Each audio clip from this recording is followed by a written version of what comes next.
This is the story of a man named Stanley. Stanley worked for a company in a big building where he was employee number 427. Employee number 427's job was simple. He sat at his desk in room 427 and he pushed buttons on a keyboard. Orders came to him through a monitor on his desk, telling him what buttons to push, how long to push them, and in what order. This is what employee 427 did every day of every month of every year. And although others might have considered it soul-rending, Stanley relished every moment that the orders came in, as though he had been made exactly for this job. And Stanley was happy. And then one day, something very peculiar happened. Something that would forever change Stanley. Something he would never quite forget. He had been at his desk for nearly an hour when he realized that not one single order had arrived on the monitor for him to follow. No one had showed up to give him instructions, call a meeting, or even say hi. Never in all his years at the company had this happened, this complete isolation. Something was very clearly wrong. Shocked, frozen solid, Stanley found himself unable to move for the longest time. But as he came to his wits and regained his senses, he got up from his desk and stepped out of his office. All of his co-workers were gone. What could it mean?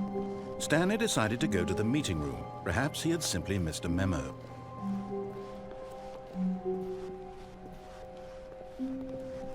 When Stanley came to a set of 2 open doors, he entered the door on his left.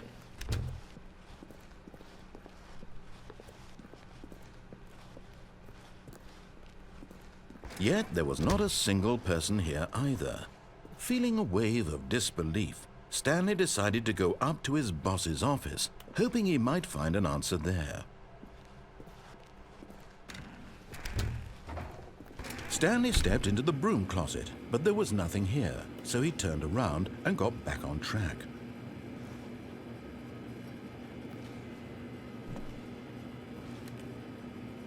There was nothing here.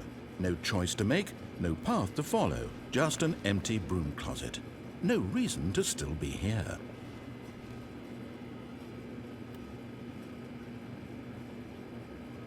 It was baffling that Stanley was still just sitting in the broom closet.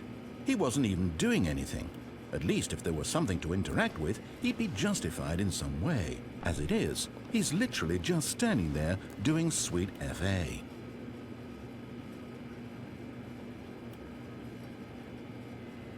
Are you really still in the broom closet? Standing around doing nothing?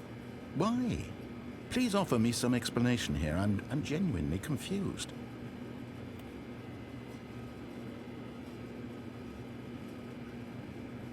You do realize there's no choice or anything in here, right? If I'd said Stanley walked past the broom closet, at least you would have had a reason for exploring it to find out. But it didn't even occur to me because literally this closet is of absolutely no significance to the story whatsoever. I never would have thought to mention it.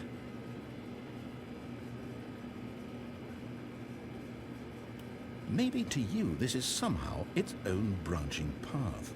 Maybe when you go talk about this with your friends, you'll say, "Oh, did you get the broom closet ending? The broom closet ending was my favorite."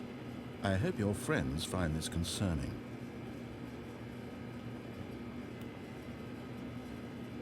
Stanley was fat and ugly and really stupid.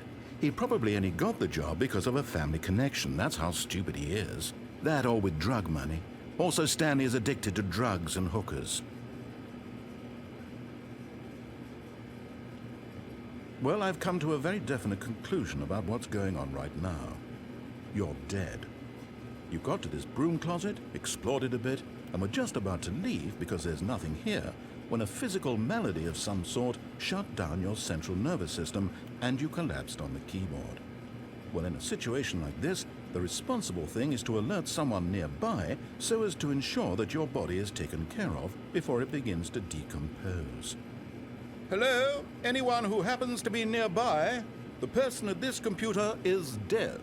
He or she has fallen prey to any number of your countless human physiological vulnerabilities. It's indicative of the long-term sustainability of your species. Please remove their corpse from the area and instruct another human to take their place at the computer, making sure they understand basic first-person video game mechanics and filling them in on the history of narrative tropes in video gaming, so that the irony and insightful commentary of this game is not lost on them. All right, when you've done that, just step out into the hallway.